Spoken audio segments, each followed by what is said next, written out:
Conditioner. Dunay Stay Fresh Technology. Sinila ka ka-bloom sa kahubot.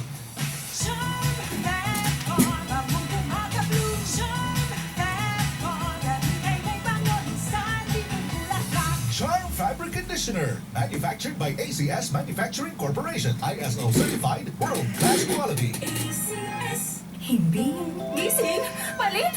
Buong gabi on. Repeat. I-Pampers Overnight Pants mo na si baby. Walang palit overnight? Posible. Himbing buong gabi. Himbing walang palit. Pampers Overnight Pants. Sulit based on average overnight load. Bagong Pampers Overnight Pants.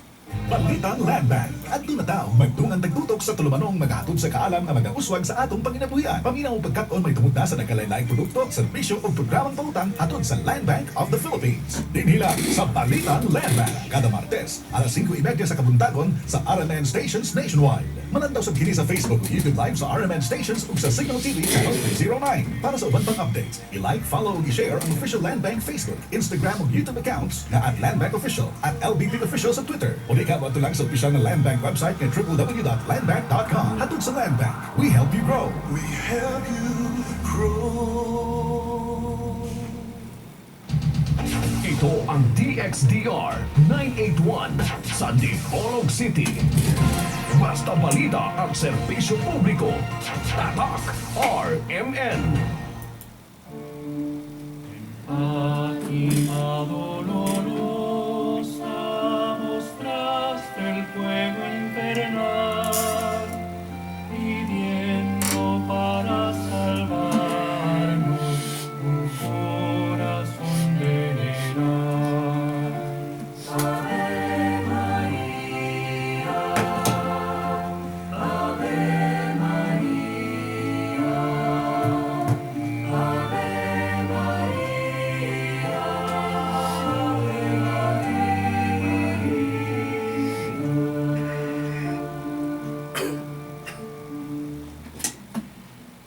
Be ye followers of me, even as I also am of Christ. Himuapog ko ninyo nga panig-ingnan, ingon nga akong gihimong panig-ingnan ng atong Ginoong Jesucristo. Mga pulong ni Apostol Pablo nga atong mabasa sa Unang Korinto, Kapitulo 11, versikulo 1. No?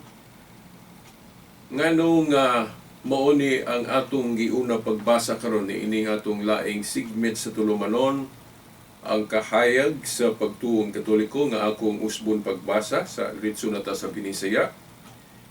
Matud pa ni Apostol Pablo, himuapog ko nga inyong panig-ingnan. Example no, sa English. Himua ko ninyo nga panig-ingnan, maingon nga akong gihimong panig-ingnan ang atong Ginoong Hesukristo. Sa ngalan sa Amahan, sa Anak, sa Espiritu Santo. Amen. Niya na sa bagatong tulumanon nga kiuluhan, ang kahayag sa pagtuong Katoliko uban gihapon ni ining ubos ninyong alagad sa maong tulumanon, Silbert Donduyano Sr. alias Veritas. Okay, makauban. Sige po na to ang atong mga kasama sa technical side. Si kasamang radyoman Danny Luod o kusab si kasamang radyoman Tax Ilumba. Ang atong pasiunang patimbaya sa atong amahan dinhi sa atong istasyon, si kasamang radyoman Edgar Dagumo ubana sa iyang mga kaubang mga radyoman. Ato pong kahigala no sa maong istasyon. Okay. Ako sa gihapon moingon maayong adlaw sa Ginoo o unsa man taro no? Pizza 31 sa bulan sa Oktubre. So katapusan ang adlaw sa maong bulan o ugma ato nang sa ulugon ang adlaw sa mga santos no sa Pizza 1 sa Nobyembre O sa pizza dos, adlaw sa mga nangamatay na, mga kalag nga atong gituan nga tuan na dito sa kanang gitawag na to estado sa paglinis o kanang paglimpyo ay muadto sa langit. Kanabang gitawag na to purgatorio. O linisanan. Okay. Mao na nga ato nang hisgutan karon ni ining atong laing segments maong tulumanon. Okay, again, maayong adlaw sa Ginoo. Niya atong pagyukbo sa atong amahan sa atong diocese diri sa Dipolog nga kaganina nga mao'y nag-preside no sa misa sa cathedral. Most Reverend Severo Caermari o uban na no sa mga kaparian niya. Sama pa nang lit ni okay, Reverend Father Ruin Salvo o gusab si Reverend Father Yunilo Dagpin Jr. o dili na ko may isgutan ng uban kay daghan man sila, no? So atong pagyukbo kanila o bisa na dili sa maong diocese ato gihapong pagyukbo. So nganong giuna na to pagkutlo ning unang Korinto 11:1. Nga matud pa ni Pablo, "Be ye followers of me, even as I also am of Christ." Himo ako nga inyong panig-ingnan. Maingon nga akong gihimong panig-ingnan ng atong Ginoong Hesukristo. Kano nga ito ning gibasa? Kay ato ning gibasa tungod kay usan ni sa kalig-unan nato mga Katoliko nga wala ta masayop anang kung atong gihimong panig-ingnan ng atong Ginoong Hesukristo kay mga Kristohanon man ta, di ba? Mga Kristohanon man ta nga ang atong panig-ingnan ng atong Ginoong Hesukristo, pero nga naman nga niingon man si San Pablo, Apostol ni Kristo, nga nung niingon man siya nga himuapog ko nga inyong panig-ingnan. Now, naamang ko'y mga igsoon nato nga moingon nga sayop mo mga Katoliko kay si Kristo ramay tigpataliwala, tali sa amahan, o sa katawhan. So, siya ra gyud example. Pero nga naman nga kamo mga Katoliko, i-appeal man ninyo ng mga santos, gihimo man po ninyong example. Ang prueba ana kay inyong gihimuan og mga larawan, inyong gihimuan og mga monumento o mga estatwa sa pagpamatuod nga gihimo pod ninyo silang example ang mga santos. So, mingon sila nga ditsuhanay na gyud ni Kristo. Wa na gyud bay lain pa nga atong himong example diha kay si Kristo raman. Wa na nailabot ng uban diha sama sa mga santos. Now, kung mauna ang atong baruganan sa pagtuo, now atong gikontra ang gipahayag ni San Pablo. Unang Korinto 11:1.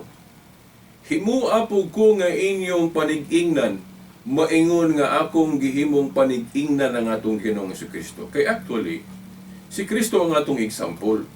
Pero gihimo man niyang kasangkapan pud ang mga apostoles. Kung sa may gibuhat ni Kristo, kung sa may iyang tahas, pag mensahe sa kabubuton sa amahan. Di ba? So mauna si Kristo. Niya si Kristo kay wa man siya mag-inusara anak nga buhat. No? Iyang una-una nga ako di ako magdugay po diri ni akong personal presence. Mubalik mago asa ko gikan. Mubalik man ko sa amahan. Kinsa may mopadayon aning akong buhat. Buhat sa kanang pagsabwag sa mensahe sa amahan. So, kinahanglan mo pili gyud mga tao nga akong i-authorize nga mubuhat sa akong mga buhat. Of course, kadto ra pong pwede mabuhat nila. No? Zaman kanang pagsangya o pag-preach o pag-administrar sa kanang mga sakramento.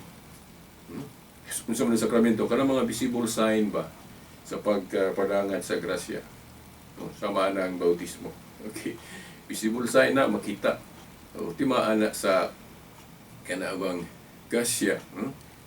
tuburan sa grasya nga naa nato tungod kay atong gituman ang instruction sa Ginoo nga magpabautismo ta. Ug uban pa nga mga visible signs diha no nga mao na nga itawag nato sakramento. Okay. Now, dili na may atong tema. Ang atong isgutan karon unahon nato ning mga santos. Kay ugma ato namang sa ulugo ng adlaw sa mga santos. Naara ba yung uban moingon nga asa man na sa Biblia Veritas nga magsaulog tag adlaw sa mga santos itunong anang Nobyembre 1 ten adlaw sa mga kalag nga nagtuo mo nga tuwa na sa estado nga linisan sa nga aron makasakana sa langit kanang gitawag ninyong purgatorio. Asa man na mabasa sa Biblia nga ang mga apostoles nagsaulog ng adlaw sa mga santos o adlaw sa mga nakamatay o mga kalag. Okay. Now, ang atong tubagan na dili tanang mga gibuhat nato ron nga wala pa gibuhat panahon sa mga apostoles nga sabto na nato nga nahiwi na ta o nasayop na ta kay nganong gihimo nato na nga wa man na gibuhat panahon pa sa mga apostoles. Nalimot siguro ta nga ang atong Ginoo nanudlo diha sa ebanghelyo nga ang iyang iglesia, ang iyang katawhan, ang iyang mga disipulo maglambo ito pa muuswag nga buot ipasabot kung unsa to iyang gibuhat sa una ingon siya nga ayaw ninyo kini ra gyud hanga dili mo pwede mo pakapin o o kana bang mo palambo pag yun ug unsa inyong nakita na kung gibuhat maora na ayaw ninyo palaboy inyo palaboy so to pa ayaw mo paglambo now mga igsoon kung mao na nga tong pagsabot nga walay paglambo ug unsa to sa una maora gyud na wala gyud pundok para nako nga nakatuman ngano man tungod kay pastilan tanang mga pundok ron naglambo. Tagamon ako usa ka example ha nga nagamit sa Biblia nagpailang nga mga Kristohanon na sila gibuhat nga wala pa gibuhat panahon sa mga apostoles. Okay. Nalagi paglambo nasa Daniel 12:4 kung masayop nga giingon diha ni Daniel nga moabot ang panahon nga mutubo ang kahibalo. O sa to pa doon ay paglambo mutubo ang kahibalo. Knowledge shall increase. O so gitagna na nga doon nagay pag-uswag. Pag-uswag na karon kung moingon mo nga walay pag-uswag, walay kalambuan ug unsa to sa una maora gyud wa lagi nakasunod na to kay sa una ang mga apostoles magsangyaw parehas man ang atong kasagaran mga pari ron nga magsangyaw gani nga dili gali particular nga mukutlog yung numero o bersikulo nga moingon sumala sa kapitulo, sumala sa bersikulo, di ba nga maghisgot og numero ba ay basahon ang mensahe. Panahon sa mga apostoles, dili ingon ana, diretso gid silang kutlo sa mensahe, walay kutlo og numero.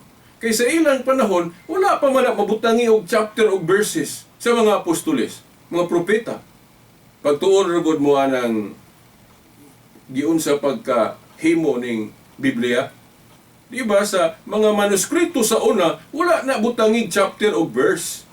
Kung tanaw na to sa kasaysayan, mga Katoliko, mga ligabutangan na, di ba? Na karon kung moingon mo nga kung wala gibuhat sa mga apostoles nya atong buhaton karon nasayop na ta di naapil mo kasayop kay ngano mang mugamit mo anang Biblia nga gibutangan sa Katoliko og chapter og verse nga wa man na sa niadto panahon sa mga apostoles og mga propeta kada ang tugod so nasayop na mo unya naay pundok ron dilang nako hinganlan pwede raman hinganlan di man pud daotan nya kay nakita magyud na to. Naay mga pundok ron nga kanang ngalan gyud sa ilang pundok nga naas Biblia, ila gyud nang ipasigarbo.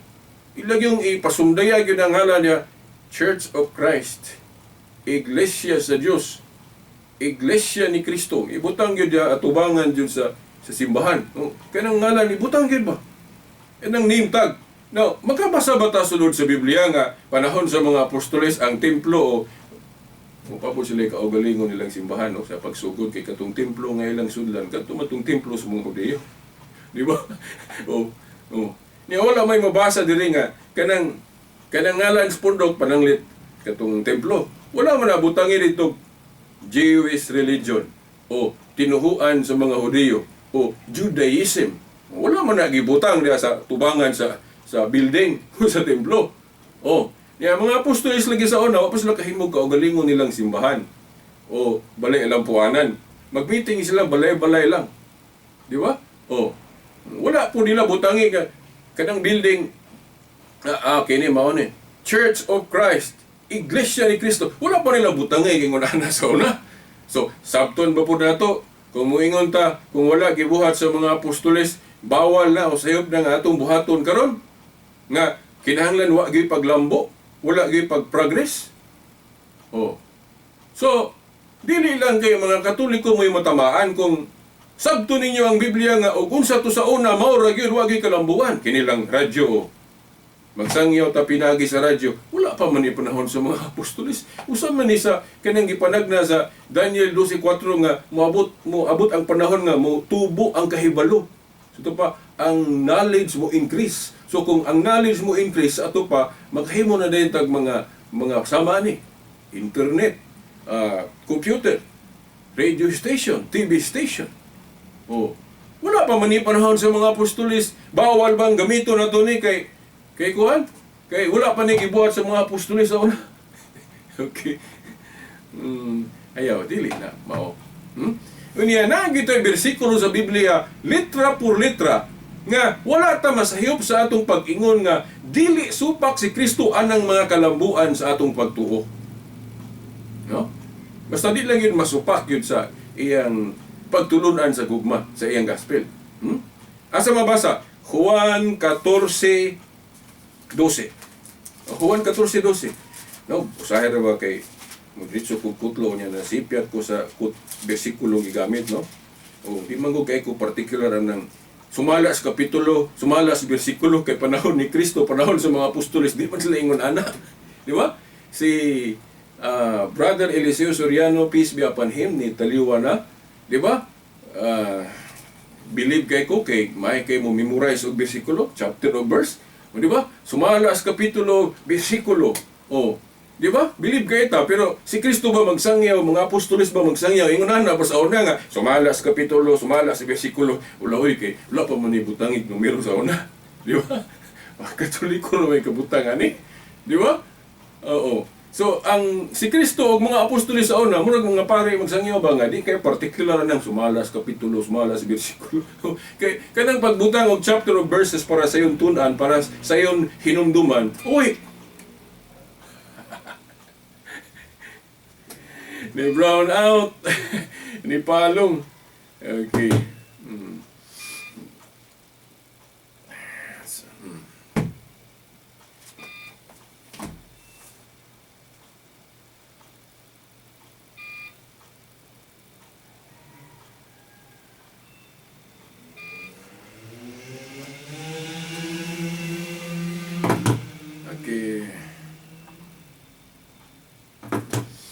Palong, brown out.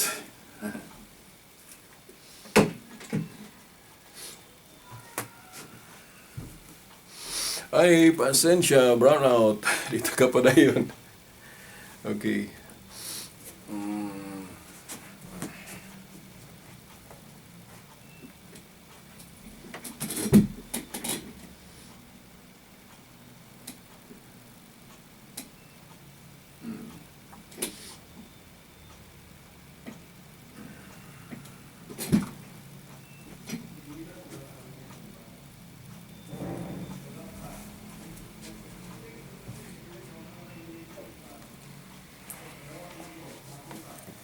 Hello, walay kuryente, no? Walay kuryente.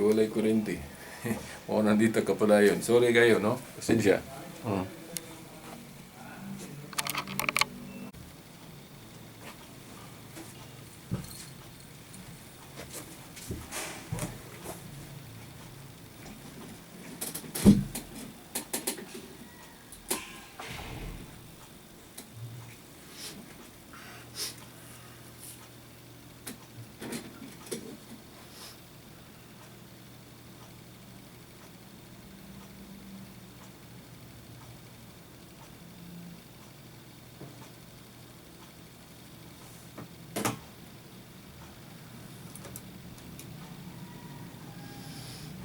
Pasensya na, ha? Palong bago ra nibalik ang kuryente, no? Bago ra nibalik ang kuryente. So, mauna nga magkapadayon daw mga 5 minutos na lang atong gamiton siguro, no? Okay. Okay, nabalik today. Okay, no, pasensya na mga tinahod nga tigpaminaw nga nawala na kay napalong ang kuryente. Nawala, no? So, kining 5 minutos na hibili nato ning daginoton. So, mauna mga igsuon, no? Asan na ba ko ito? Mga kalambuan sa simbahan. Mga kalambuan sa iglesia, no? Nasa Juan 14:12, nag-ingon na nga itong Ginoong Jesucristo. Kinsa tong buot mo, sunod ka nako, mubuhat sa akong gibuhat, ug magbuhat siya labaw pa niini, kay mo adto man ko balik sa amahan.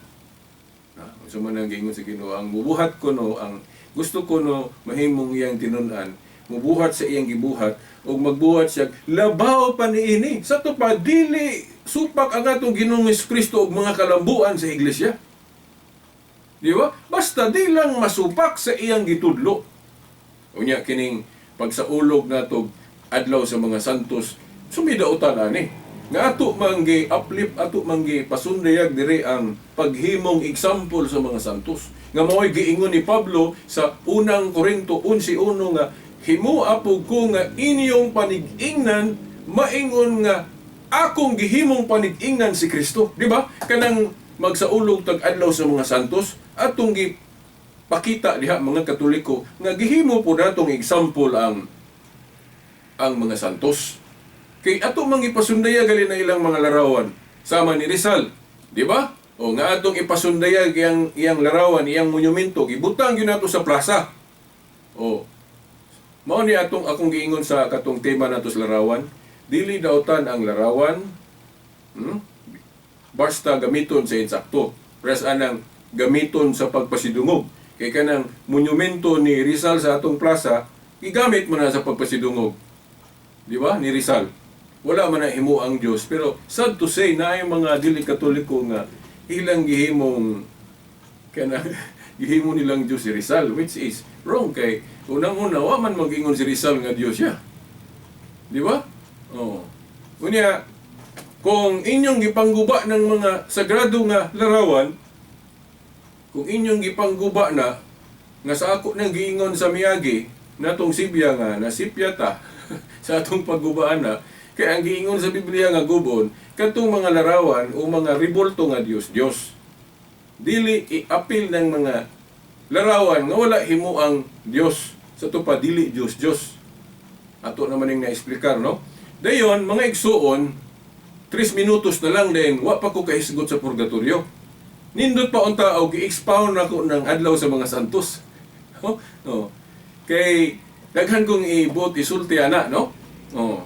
Inya kay kinahanglan mo litok tag pila lang ka punto nga nag-depend sa purgatory, no? Nga ayha mo adto sa langit katong duna pay gamay mga mansa, duna pay buling, linisan sa ayha makaadto sa langit. Gipasabot man na sa tulo lang ka bersikulo akong kutluon ha dayon. Basig kuan makakutlo puguglain. Kanang 1 Corinto kapitulo 3 bersikulo 14, 15 ug 17, Luxos 17. Usbon ako, 1 Corinto kapitulo 3 tudling 14, tudling 15 ug 17. Kanang 14 naghisgot na og reward nato mga Kristiyano. Di na lang nako basahon kaya pikin na yun. Okay. 1 Corinto 3:14 galhisgot og reward, di ba? Ang reward nato langit man, heaven, kinabuhing dayon. Dayon kanang bersikulo 15, gahisgot gihapon, gapasabot gihapon reward, pero gipasabot nga sunugon sa to pa limpyuhan sa i-purify sa ayha makuha ang reward. Mo na gitawag na itong purgatorio, linisanan. Oh, dili mabasa siguro ang pulong purgatorio, pero ang gitawag ana nga termino mao nang sa 1 Corinto 3:15 gipasabot nga kuha gyapon ang reward, malangit gyapon, pero gipasabot nga sunugon sa to pa, limpyuhan sa, i-purify sa sama nang magpabukal kag pabukalan ni tubig na reason na para malimpyo. Dayon, sa bersikulo 17, no? 1 Corinto 3:17, gahisgot yag kalaglagan sa to pasilot, na may laing gipasabot ana, impierno naman na. Oh. So, gihulagoy diha sa tulo ka bersikulo sa 1 Corinto 3 gipasabot nga naay reward dito sa langit, heaven. Oh, ang 14 o ang 15 na kabot ang reward pero limpyuhan sa mo na gitawag na to purgatorio, linisanan. Dayon ang 17 kalaglagan mao na impierno. Wa na ko panahon nga mo expound og ayo napauntay bersikulo line. So mao na nga atangilan ninyo sunod Domingo pohon, no? Kaya siguro ako pa ning mapadayon, no? Okay? So hangtod sa sunod Domingo pohon sa mga oras ug istasyon pasensya no na putol ta kay nagpalo nga tong kuryente. Sa ngalan samahan sa anak sa Espiritu Santo. Amen. A ti, mano dolorosa, mostraste el fuego infernal, pidiendo para salvarnos un corazón virginal. Ave María, Ave María, Ave María,